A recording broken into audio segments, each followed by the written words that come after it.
A very good evening to you all. As chair of the Greek Archaeological Committee UK, it's my pleasure to welcome you this evening and those friends who are attending via live media. Our annual Mati Egon lecture is always a very special event, as it commemorates the legacy of her founder, a truly remarkable lady, inspiring, kind and generous, supportive of those in need and a dedicated patron of classics. Thanks to Mati, leading British academics embraced her vision by becoming patrons of Gakuk. This evening, however, I'm in a sad position to announce the loss of two dear patrons, two figureheads of Greek archaeology, Sir John Boardman, a preeminent scholar and a leading authority on Greek art, and very recently, Professor Lord Ramshaw, a pioneer in deciphering the socioeconomic patterns of prehistoric civilizations, especially in the Aegean Islands. Their contributions profoundly shaped Greek archaeology. They will both be greatly missed. Before we commence the lecture, let us start the evening with a very short video presenting Gakuk's activities and mission, set by the late Mati Egon, a truly admirable woman.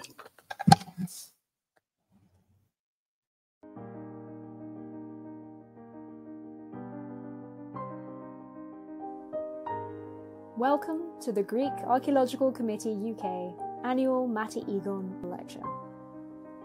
The Greek Archaeological Committee, founded in 1986 by Mati Egon Xylas, is a British registered charity which promotes Greek archaeology in the UK and grants scholarships to Greek and Cypriot Greek first-class graduates of limited means to pursue postgraduate studies in leading UK universities. Each year, this lecture serves as a tribute to the memory of our founder, who was a source of inspiration and encouragement to all. Her philanthropy and generosity touched many lives. Her legacy continues to live on through the charity's scholarship fund and the past scholars who advanced Greek archaeology across the world. To date, the Greek Archaeological Committee has granted 79 scholarships and delivered 68 public lectures. These scholarships are only possible through annual memberships and donations from individuals and institutions, 100% of which go towards the university fees of young, promising archaeologists, thus helping them fulfill their dreams. Support the Greek Archaeological Committee and help keep classical studies alive in the UK.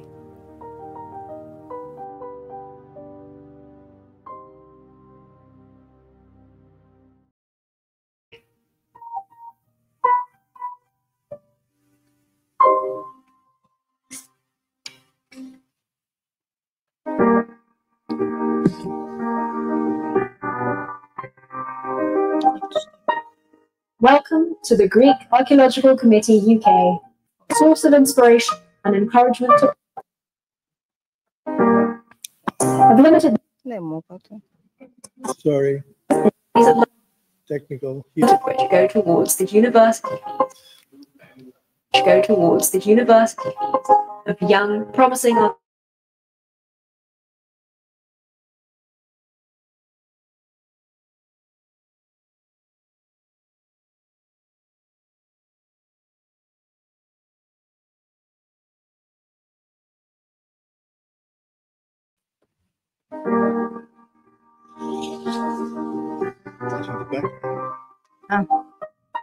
Welcome to the Greek Archaeological Committee UK Annual.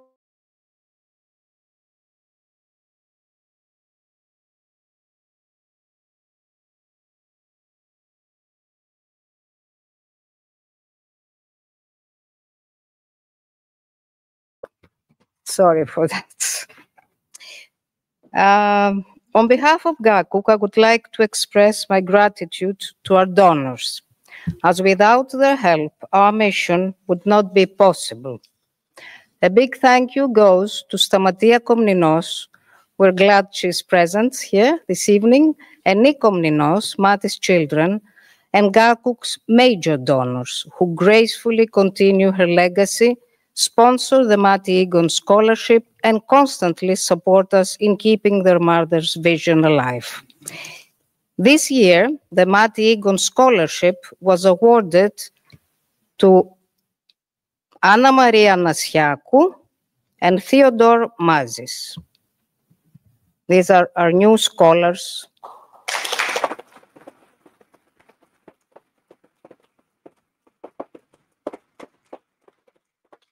My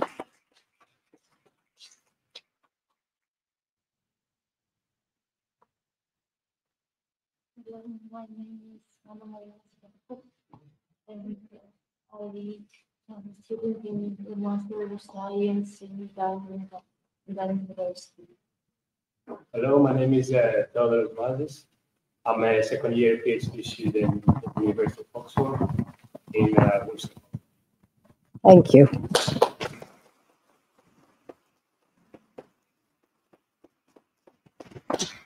We would also like to thank the A.G. Leventis Foundation for its continuous support over the years by granting an annual scholarship. The recipient this year is Maria Papandonopoulou.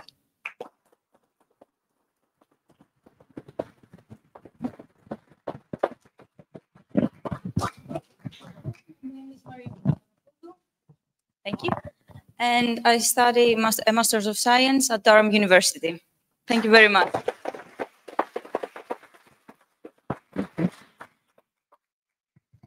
The J.F. Kostopoulos Foundation grant this year was awarded to Myrto Kokalya.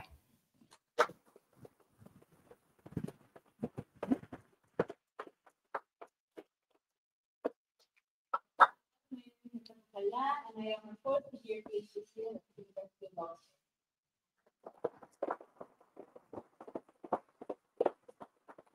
Last but not least, our GACUC member scholarship, funded by their annual subscription, was awarded to Maria Theodora Zelli.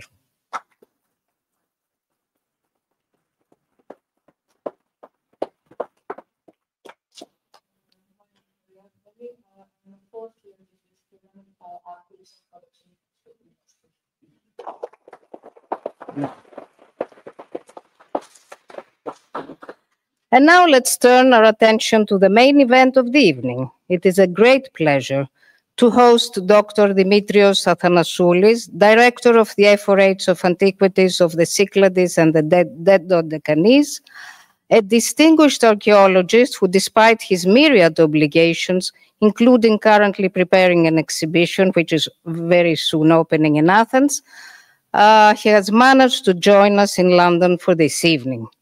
After having read history and archaeology at the University of Thessaloniki, he continued his graduate studies in Université Paris Panthéon-Sorbonne and was awarded his PhD in Byzantine archaeology from the Aristotle University of Thessaloniki. He served as curator of the Byzantine monuments of Elis, as director of Byzantine antiquities of Arcadia, Argolid, and Corinthia, as well as member of the board of the European Center of Byzantine and post-Byzantine monuments. He's contributing to the field of archaeology by undertaking large-scale European programs for the enhancement of monuments, digital applications, and research, as well as dozens of restoration projects of Byzantine churches. In parallel, Dr. Athanasoulis has conducted extensive fieldwork in the Peloponnese and the Cyclades, has established new archaeological museums, for example, the Byzantine Museum in Argos, the Thematic Museum of Crusaders in Kyllini Castle, and others, and completed the renovations of the archaeological museums of Mykonos and Delos. His meticulous restoration work on the iconoclastic Byzantine frescoes in the 18th century, Church of Hagia Kyriaki of Naxos in 2018, and the restoration of the Episkopi of Sikinos, a Roman mausoleum converted into a Byzantine church in 2022, resulted in 2 Europa Nostra awards. A talented archaeologist, Dr. Athanasoulis, will now take us on a journey to a small Cycladic island and unravel the mysteries of the Roman mausoleum. Thank you. Dr. Athanasiou.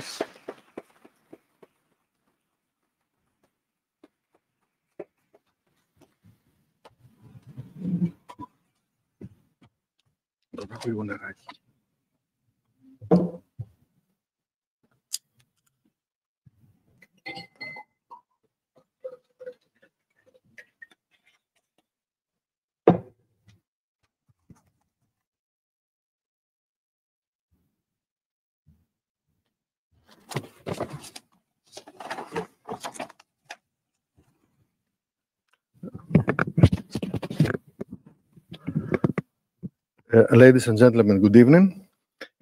I would like to thank the Greek Archaeological Committee in the UK and personally Dr. Rosetta Theodoropoulos Polychroniadis for the invitation to give this annual Mati Egon lecture.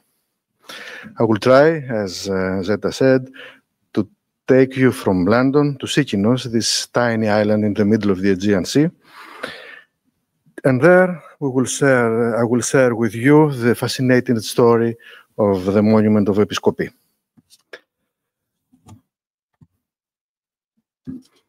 Episkopi is a small remote island in the middle of the Aegean Sea, and although it belongs to the Cyclades, one of the most touristic destinations in Europe, Sikinos has so far preserved its unique character from touristic overdevelopment. Access to this beautiful island is difficult, requiring a 12-hour boat journey. Despite being one of the smaller islands of the archipelago, Sikinos has been inhabited since prehistoric times. The absence of suitable bays for shipping seems to have ensured that Sikinos was not one of the main maritime trade routes, and so forced it to turn to its barren land to survive. The humble character of the island is early documented in the relevant report by the Athenian Solo. The Byzantine Empire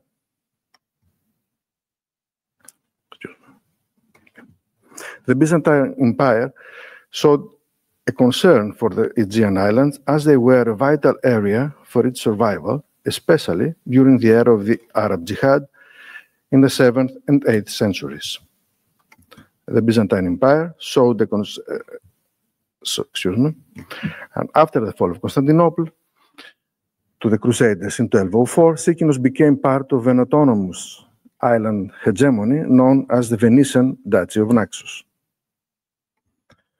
Though references pertaining to the Byzantine era are far and few between, the archaeological evidence as well as the numerous churches of Sikinos do identify significant periods of prosperity. The first, during the Latin period from the 13th to 15th centuries, and the second, during the 17th century.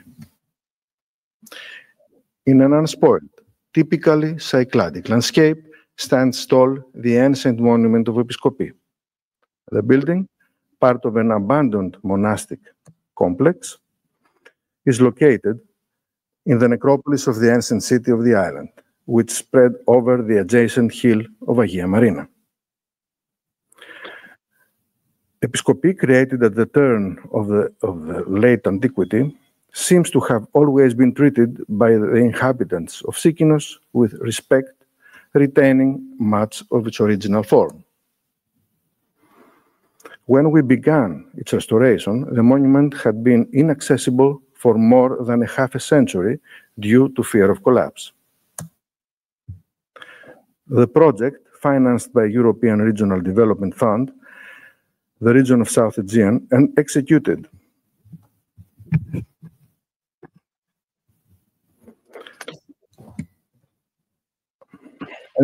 by the effort of Antiquities of the Cyclades, focused on the preservation of the monument's authenticity. All stages of its history were treated equally. Anastylosis was kept to the necessary minimum so that the original form remained discernible, but without disrupting or eliminating the later phases. The knowledge gained is one of the strongest outcomes achieved in the work at the Episkopi. Among other finds, our research has yielded a significant set of inscriptions from the archaic period to Roman times, valuable witnesses for a place seldom mentioned in the written sources. Careful study also unveiled many hidden features regarding the intriguing monument's history and identity. The examination of the building, as well as a thorough study of the scattered architectural elements, allowed us to reconstruct its ancient form and to decipher its successive metamorphoses during its use as a Byzantine church. These interventions did not alter its original form, but, on the contrary, the Christian modifications were adapted to it. Around the year 200 AD, Episkopi was erected as a Heroon, at a size disproportionate to that of the island. It was in the type of a D-style in Antis temple with pediments. It was built on a high podium with a staircase to allow access from the west side. Two barrel-vaulted underground crypts were arranged, to which narrow, flat-roofed passages led from the south. The ancient building, apart from its eastern facade, survives nearly intact up to the height of the limestone entablature, as well as the beginning of the pediments at their corner. Its cellar was originally covered with a barrel vault that collapsed during the Middle Ages. The architecture of the monument is eclectic, combining elements of the Ionic and Doric orders. The architecture, we can see here part of the Roman phase of the monument. The ancient edifice mixes various construction techniques. The curved architectural members of the facade and the entablature are assembled using metal clamps. The walls are built with rough-hewn stones using a clay-based mortar as a binding agent. The cellar of Episkopi was plastered and carried painted decoration found in the conservation works. Floral motifs on white background were topped with a frieze of polychrome meander that circled the upper level of the walls. In the crypts, burials looted in antiquity were found, but in the cella above, where sarcophagi or urns probably once existed, nothing remains, since the area was converted into a church. The Heroon of Sikinos followed the imperial period typology of monumental funerary architecture. In the heroization of the dead then pursued, the process employed religious architecture with temple-formed tombs as a model. This approach had the purpose of both preserving the memory and making their place of burial. During the imperial period, the Greeks of the Cyclades built large funerary monuments on the crypt tomb temple type. Above underground chambers, they included a cella preceded by a pronaos. This type of monument is present in Greece and especially in Asia Minor. The individual elements of the Episkopi architectural decoration connected with Anatolian parallels. In the Asia Minor Heroa, the burials of the prominent deceased are placed in the cella, inside sarcophagi or urns, while more distant relatives or even slaves are buried in the crypts. The architects of the temple-type tombs on the islands were also inspired by local Hellenistic traditions. Roman temple-type tombs can be also found in neighboring Santorini, with the most characteristic example being the Heroon known as Evangelismos, from the church that later occupied part of it. Half statues collected from the surrounding area of Episkopi might have come from our funerary monument. This is a statuary type particularly popular in the Roman burials of the southern Cyclades on islands such as Santorini, Milos, Folegandros, and Anafi. There, the tradition of the use of half statues is already attested in the Hellenistic period. Although the monument had already been looted in antiquity, during the restoration works, an unplundered burial was revealed. Having noticed that there was a blind spot in the northeast corner of the basement, investigation focused on this point. After the removal of the Roman-era floor slabs, it was found that above the blind spot, the eastern part of the northern vault of the crypt had been demolished and ultimately filled with rubble and mortar. The removal of this filling revealed the covering slabs of the tomb, which is effectively encased in, and therefore contemporary with, the solid masonry that filled the northeastern corner of the building. The tomb was formed with stone slate slabs for its floor and with one-piece side walls of marble.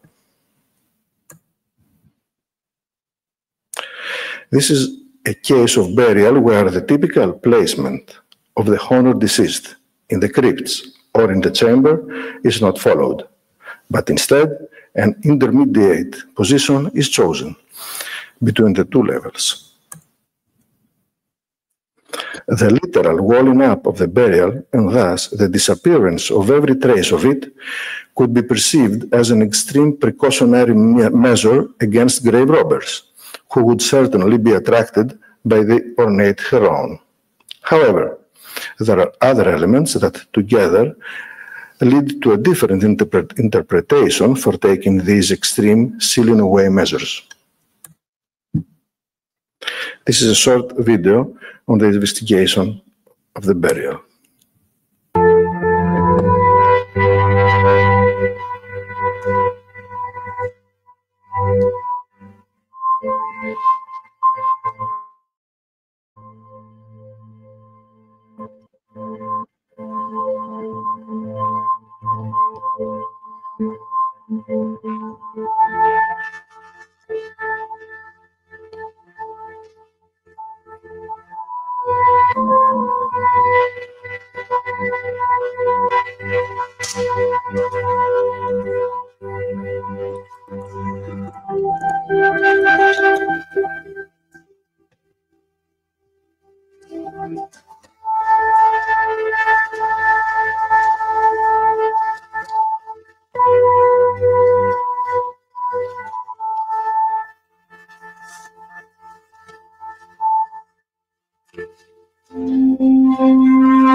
The deceased, a woman who, according to the osteological examination, died at the age of 35 to 40 years and was about 1.5 meters tall, was found carefully placed in a supine position with her hands behind and below the pelvis.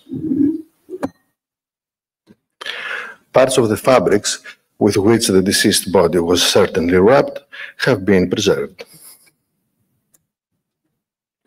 Pieces of gilded leather, cork and straw come from her footwear.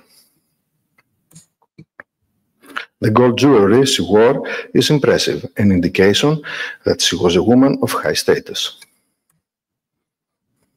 Her gold earrings were a popular Roman type, worn by securing them tightly on the earlobe. A gold necklace made up of loops and teardrop-shaped elements was placed open at the height of her neck, above the clothes that covered her torso. On her right shoulder was found a gold brooch. It is decorated at its border with teardrop-shaped cells that enclose green glass paste. In the center is applied a stone cameo in relief, possibly onyx, depicting a winged female figure as a bust, a Nike perhaps. It is an outstanding example of small-scale sculptural art. She wears a chiton that leaves her left shoulder and left breast bare. Her long wavy hair is combed into an elaborate headdress. A pair of bracelets adorned her arms. 3 rings were found on the fingers of the deceased. The first with an engraved representation of 3 figures in an abstract rendering. The ring shows extensive wear that betrays many years of use. And the second ring, the stone of its bezel, is missing. The third ring consists of 2 joint rings. The burial was accompanied by offerings near the feet of the deceased, including a bronze mirror, a lead vessel, and fragments of small glass vases. Also included 2 animal bone needles and a bone distaff.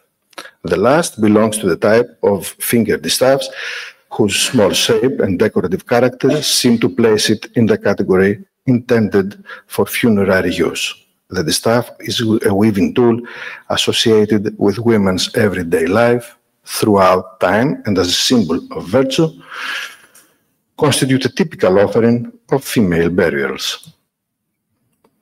The examination of the organic remains found scattered on the torso of the deceased and consisting mainly of small masses of fabrics, usually of more than 1 layer, has confirmed the presence of abundant grains of natural resin that indicate embalming.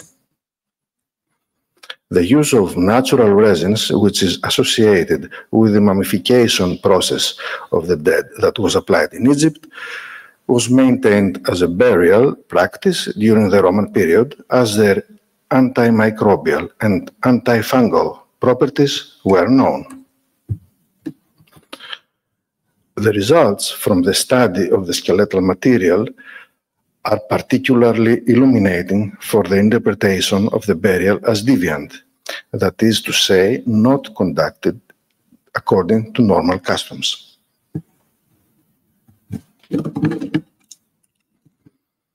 The woman had suffered a crushing blow to the mouth, while her femurs were also found broken. The unnatural position of the ankles indicates that the deceased most likely had had her feet bound. Therefore, the burial, at least ostensibly, testifies to extreme and violent measures had been taken to immobilize the body and make it unusable. The search for the motivation for this deviant burial ritual is by way of a complex spectrum of social and religious beliefs. The usual groups that may be excluded from the regular burial ceremony based on the information we have from written sources, but also from archaeological data, include those who died young, those killed in a battle, those who died violently, victims of murder and abuse, suicides, people with disabilities, and slaves. In these cases, the burial practice used expresses either the superstition of the society about the possible anger of the dead towards the living, or simply the common feeling about the need to insult and degrade them. In the burial of Sikinos, an illuminating element of the search for interpretation is the identification of 2 unusual objects, specifically on the chest of the deceased.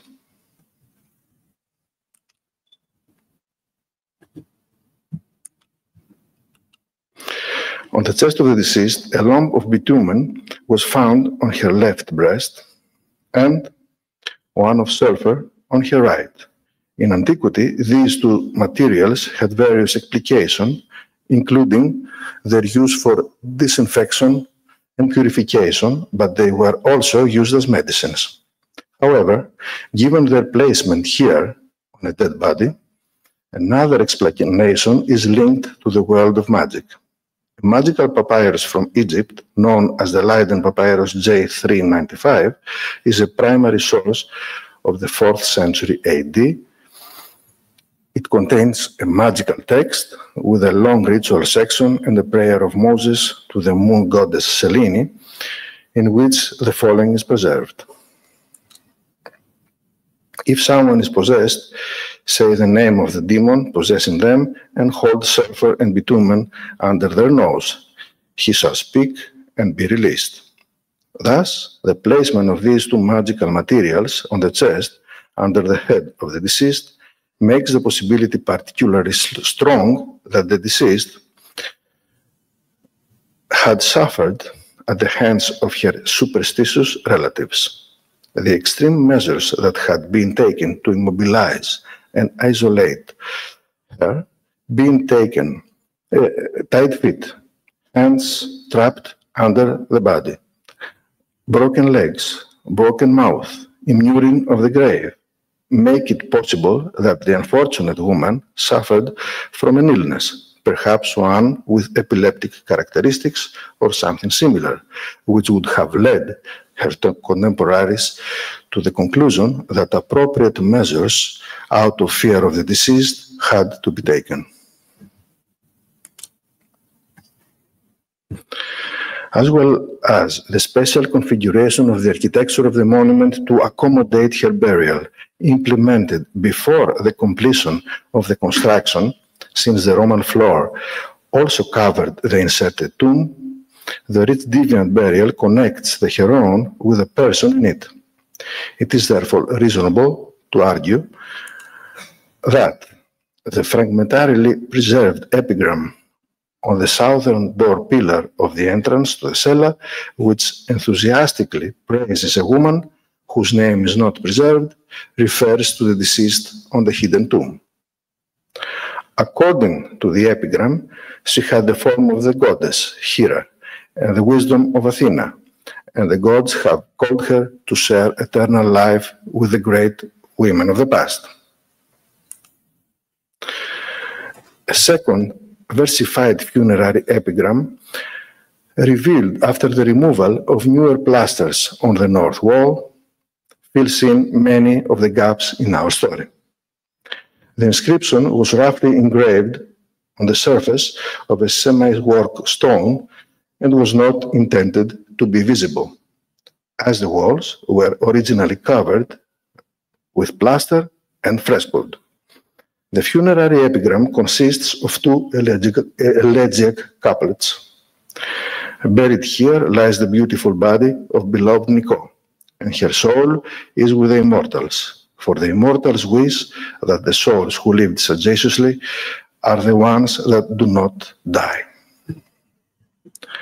The epigram reveals the name of a woman who was buried in the funerary monument and bore the rare Greek name Nico. The paleographic analysis, as well as the content of the inscription, could place the burial in the 3rd century AD. Worthy of comment is the partial similarity of this epigram with the epigram of the door. The rough engraving even bears some changes, such as the word imertis, that is beloved, desired, being corrected to imartis, that is of fate. Both epigrams confirm that the dead woman is heroized, a honor which is also bestowed on women, as we know from neighboring Santorini, where private heroization of the deceased was popular. Women are honored as heroines for their sophrosini, wisdom, which defines them as much as their beauty. The heroization of the deceased is well attested in the Hellenistic period on the coast of Asia Minor and the nearby islands, regions with which the Cyclades had both political and economical contacts. The practice remained popular during the Roman era. Moreover, imperial policy favored the rise to power of wealthy local families who formed veritable dynasties. This wealthy elite was keen to demonstrate its loyalty to Greek culture, its interest for the arts, as it is betrayed by the funerary inscriptions, the half statues, and the heroa with which they honored their dead. The construction of impressive funerary monuments, the use of poetry in the epigrams, and the qualities of the funerary statuary confirm that the islanders took full advantage of the peace in the Aegean Sea throughout the imperial period until the second half of the 3rd century AD. This is the context in which the Heroon of Sikinos was built for Niko, a woman honored with epigrams. At the same time, as can be seen from all the above, she suffered the consequences of the superstition of her contemporaries, which are manifested in the exercise of extreme violence. The injuries to her body, if they were inflicted during life, betray horrific torture. If they were caused post-mortem, they constitute a grave dishonoring of the deceased body. The anthropological analysis of the bones cannot confirm which of the two occurred. Both, however, constitute acts of violence indicative of the dark side of the ancient world associated with strong prejudices, which, of course, are applied without distinction of gender and social class. While superstition led to violence and the deviant burial of the unfortunate woman, at the same time, the epigrams, and above all, the excellent Heroon, deify Niko and assign to her the honors of heroization corresponding to her high social status. In other words, the memory of a woman with a prominent position in the community is transferred from the hidden tomb and given a material dimension in the impressive Heroon, which would also house a statue of her in marble. This bipolar attitude towards the unfortunate woman illuminates an overlooked aspect of the world of late antiquity, within which a variety of religious practices flourished. At the same time, from the Heroon of Sikinos, on Sikinos, there emerges a hitherto unknown, distinct female personality of the archipelago, Niko, who held the dominant position in the community of ancient Sikinos. Apart from this discovery, Episkopi offered a new perspective for the connection of medieval Hellenism with antiquity through architecture. Extensive interventions to provide for the Christian ritual needs had left their marks.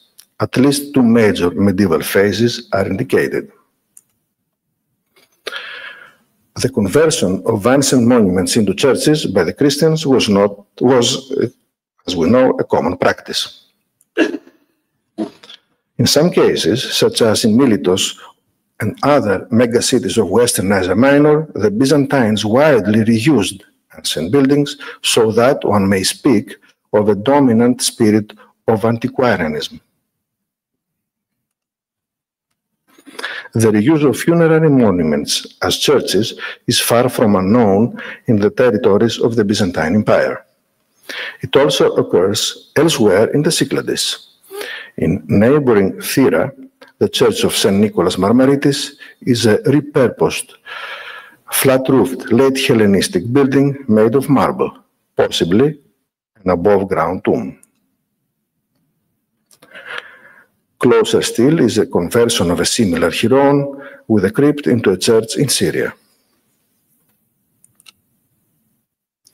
In this context, Episkopi offers us another form of respect paid to the past, a new perspective achieved through architecture.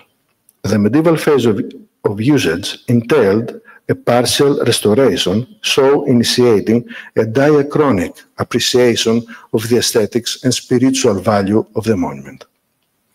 The Christians chose a Heroon to transform it into a church. The quality of its construction and its size were important criteria in this decision. The uniqueness of the monument in the ancient building survivance on Sikinos also played a role. Another reason may be its location.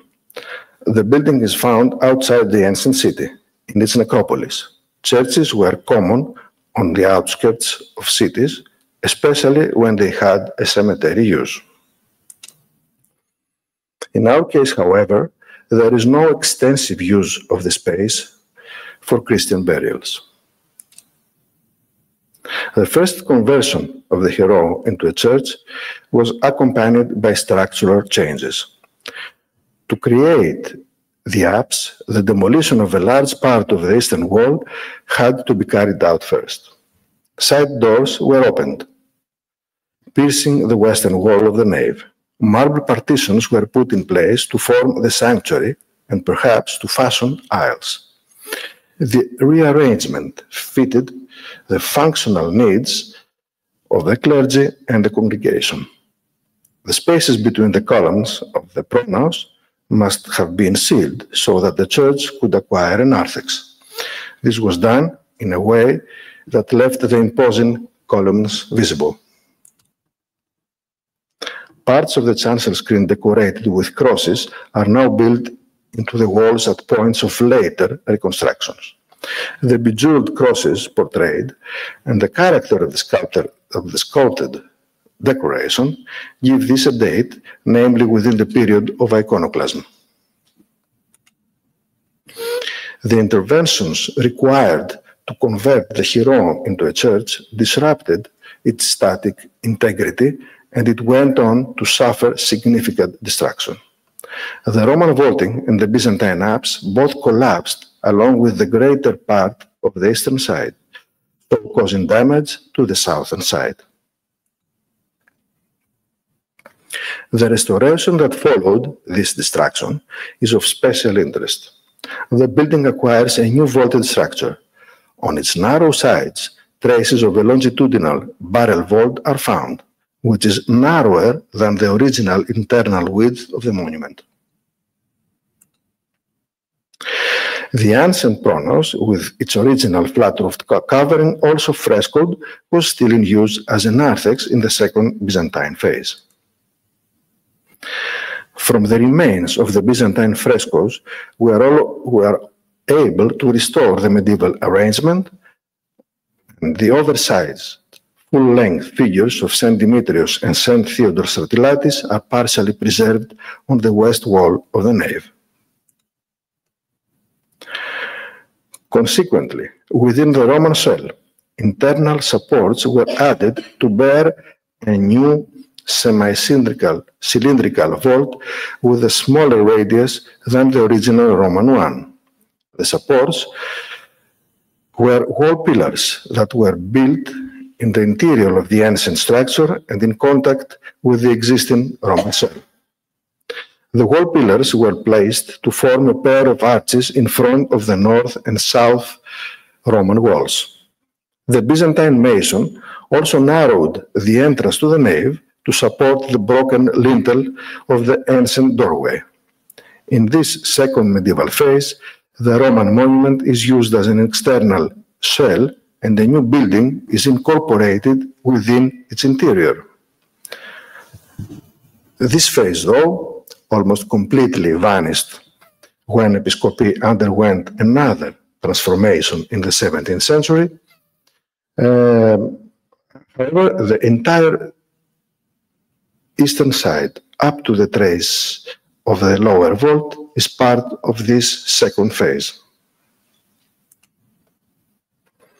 The row of bricks surrounding the arch of the eastern window finds parallels from the 7th to 8th centuries in Katapoliani on Paros and is also reproduced in many Byzantine Cycladic monuments. Similarly, the construction of the front of the apsis conch with its voussoirs of alternating colors also recalls the Katapoliani tradition, which pattern is also copied in mid-Byzantine monuments. The reconstruction in the collapsed southeast corner extends down to the foundations and includes the buttress built of a piece with the foundations. On the south side, the Byzantine masons involved in fixing the ancient masonry using lime mortar and plugs. A similar rearrangement seems to have been undertaken with the displaced members of the ancient entablature. The reconstruction was effected with the help of plugs and mortar, as the ancient metal clamps that connected the members of the entablature had all fractured.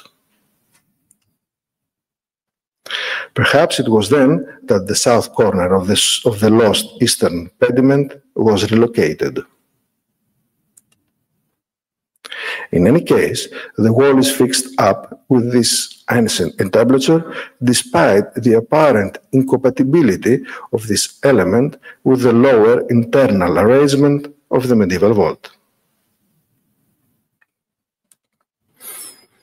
The preservation of the entablature obliged the medieval mason to seek solutions to practical issues. One such concerned the flow and drainage of rainwater caught between the boxed-in medieval vault and the higher ancient walls that were preventing its ready dispersal. It seems that the mason builder created strong inclines to direct the flow of water towards the east and free side of the structure. It is quite possible that the ancient frieze located beyond the southwestern end of the medieval vault was pierced through for the same reason. Thus, the architect of the second Christian phase came up with a solution that respected the integrity and beauty of the facades of the ancient building, which he even partially repaired. On the island, there existed or was called in a construction team that had the ability to implement such a complex solution to rebuild the church by modifying it within an existing ancient shell. At the same time, it turns out that the team also possessed the ability to restore dilapidated parts of the ancient monument. Whose inspiration was it to fix the parts of the Heroon, the teams or the founders? And finally, when did this intervention occur? As Sikinos is still unexplored archaeologically and the written sources are absent, there is a lack of evidence that would define the framework of the survival of this monument. Be that as it may, the idea that the smaller islands of the Cyclades were deserted or even abandoned is being overturned by our research day by day. The long duration of use of such a monument on Sikinos constitutes yet another irrefutable witness to the unbroken continuity of life during the Middle Ages on the small Cycladic islands. A third major reconstruction was carried out on the monument in the second half of the 17th century.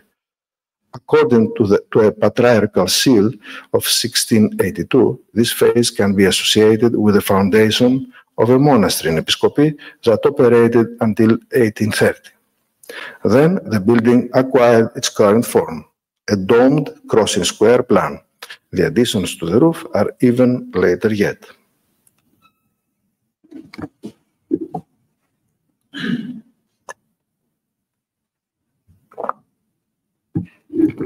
The 17th century phase involved the demolition of the pre-existing church with its wall pillars and the semi-cylindrical vault. 4 corner piers were built to carry the vaulted structure. This, like the medieval one, is encased within the pre-existing Roman shell. The ancient flat-roofed pronos is still preserved, unchanged. Even in the post-Byzantine reconstruction, the continuing concern for preserving the ancient beauty of the monument is confirmed by the rearrangement or restoration of parts of the ancient entablature, especially in the eastern side. The wooden curved iconostasis of this period has been now restored and placed in its original position. But let us return to the second medieval phase. The architectural type of the single nave structure with a vaulted ceiling and arches, as well as its morphological elements, such as the alternating bichrome voussoirs of the apse or the surrounding projecting brickwork on the window, do not offer any narrower chronological framework. The fragments of Byzantine frescoes found within the foundation of the rebuilt southeast corner makes it possible that the medieval restoration was implemented during the 13th, 14th centuries. It should be noted that during this period, Sikinos, under Venetian rule, experienced great prosperity, as evidenced by the other 6 Byzantine fresco churches dating from this time. The construction of the chapel of Agia Anna, with its unique Byzantine drawings just north of our monument, confirms building activity in Episkopi during this period. The first phase of the chapel has been dated immediately after 1300s. If so, the collapse of the first Byzantine phase could perhaps be linked to the Rhodian earthquake of 1303, which was immediately followed by the reconstruction of Episkopi as well as of the building of Agia Anna. The construction of the latter, being physically set apart from the ancient monument, departs from the established rule in Cycladic architecture, ecclesiastical architecture, where the chapels are attached to the central church. This fact confirms the respect with which the founder and architect viewed the ancient Heroon, as they deliberately left it all in open view. Near the castle of Hora stands the important Church of Christ the Savior. It is a single nave vaulted church with arches at the sides. The type and its dimensions suggest that it may have been a copy of the now lost medieval phase of Episkopi. The pair of founders, namely the rulers of the island, are depicted in a fresco. It is possible that they were connected to the great building program of Episkopi. Thus, in the exceptional medieval restoration of the Heroon, we can observe not only the use of the ancient structure right down to our days, but also a concern to preserve its original form intact by applying unexpected solutions. The complex building sequence reveals a fixation with preserving the ancient form of the monument in every way, highlighting a particular sort of reverence for the past by the Byzantines of the archipelago. The reuse executed in the 8th century is in keeping with the tradition by the Byzantine for repurposing iconic ancient buildings for practical and symbolic reasons. As it was elsewhere in the empire, so too for the Cyclades. What is striking here is the determination during the second medieval phase, after the extensive collapses, that the reconstruction from the foundations up was adapted to leave intact the ancient shell and its component elements, such as the entablature or the facade with the columns, despite the obvious problems created by their incompatibility with the new building.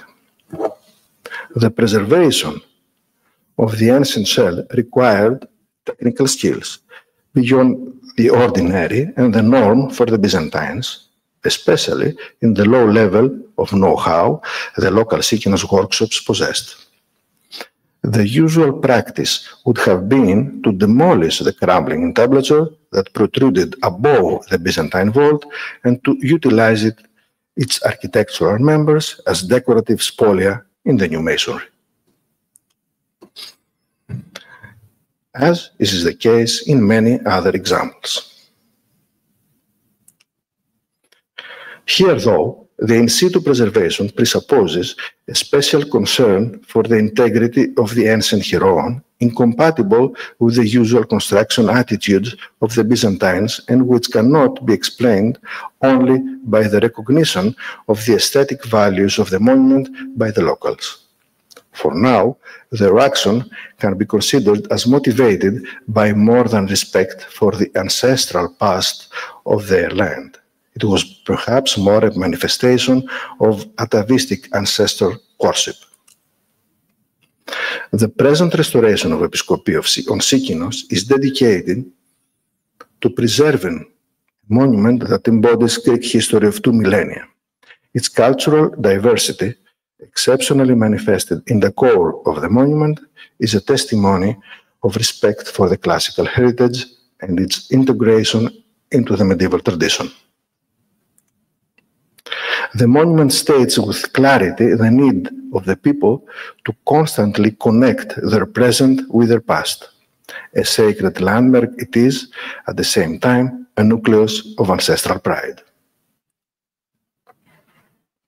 The restoration of Episkopi was achieved with the 2022 European Heritage Award, Europa Nostra Award, funded by the EU Creative Europe Programme.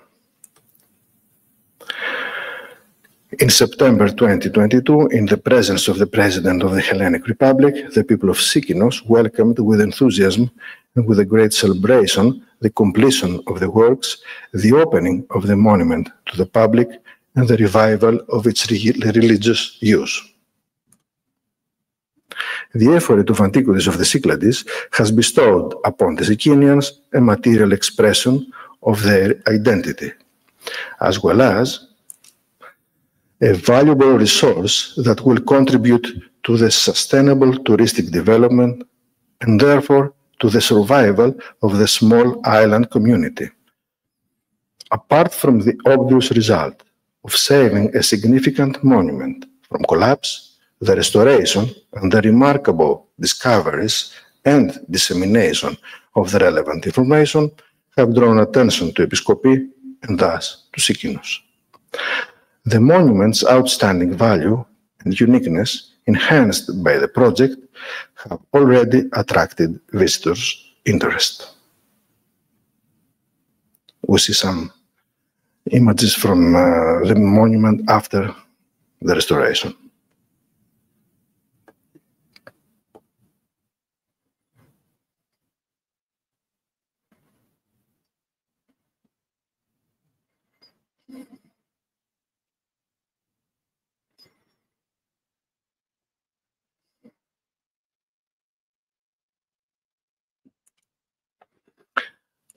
The project promotes cultural and ecological tourism on an island which relies on it for its own sustainable economic development.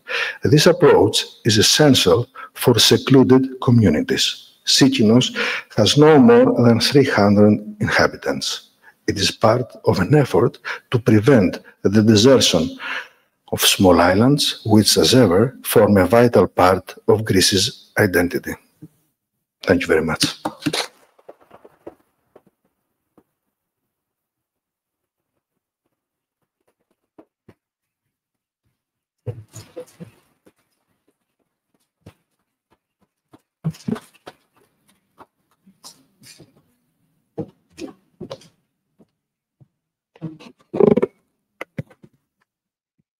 Thank you, Dr. Athanasoulis. That was a very interesting and a very fascinating presentation.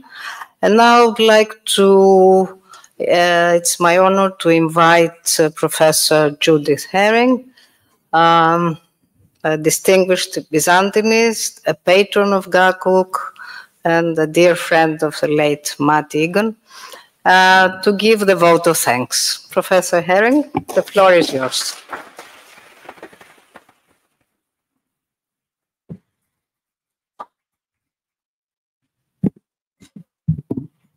Well, what a wonderful tour of a magnificent island, unknown and very little documented, and now given a full history in one monument. What more wonderful lecture could we have imagined. Thank you so much. Of course, being very interested in the Byzantine era, I was particularly thrilled to see how, over the centuries, this small monument has been cherished and has not been wrecked by removal of ancient members and large bits of useful building material for other purposes, for other people's houses, for other people's castles. The Venetians were very good at pillaging other churches in order to build their castles, but not here. And I do think that it is a very, very curious story that Dr. Athanasoulis has told us. Very, very curious. Here is a monument to the dead who were not Christian. They lived on the island in ancient times. And the monument is like many other tomb temples. And we're very familiar with the conversion of temples and tomb temples into Christian monuments. I was thinking of the wonderful cathedral at Spoleto, where again, the exterior facade has been preserved, although the interior is entirely Christianized and transformed for a different religious purpose. But it seems to me that here at Episkopi, we have a quite outstanding example of respect for the dead, of a different era, of a different belief, of a different period altogether from the medieval period when the Christian transformation was effected, well, in the early period, 6th century perhaps. And then again, later, as the church was refashioned from within, always preserving the exterior form. And then the building of the little chapel alongside, not connected to the temple tomb, but separate. That's another mark of great respect, not to invade the space which has already been declared holy by people who had no immediate empathy with the 3rd century Roman inhabitants. It's such a fascinating story. And I must come back to this extraordinary contradiction in the discovery of a sealed tomb intermediate between the crypt where other burials were and the floor surface of the temple tomb, intermediate and sealed, but at the same time as the Roman floor slabs were laid. And then the inhabitant of the tomb, no mere ordinary lady, this. Nico is joining the great women of the past, and her soul is with the immortals. But she has been miserably, violently attacked, whether before or after her death. And it is a very extraordinary story, very contradictory.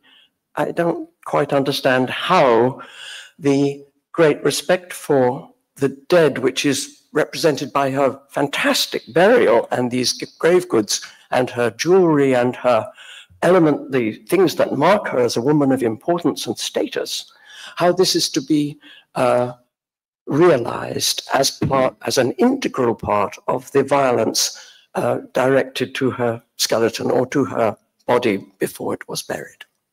However, it is a quite wonderful story, and I would like you to join me in making a very, very strong vote of thanks to our speaker. Thank you so much for this fascinating lecture.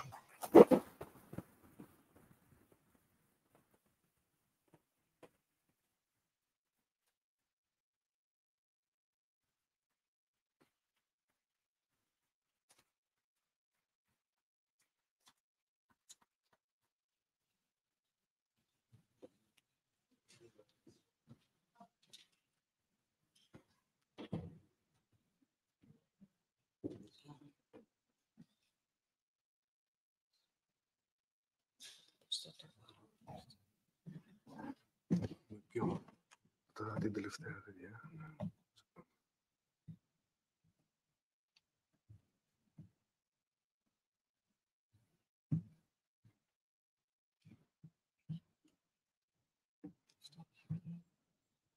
αυτό είναι, έτσι.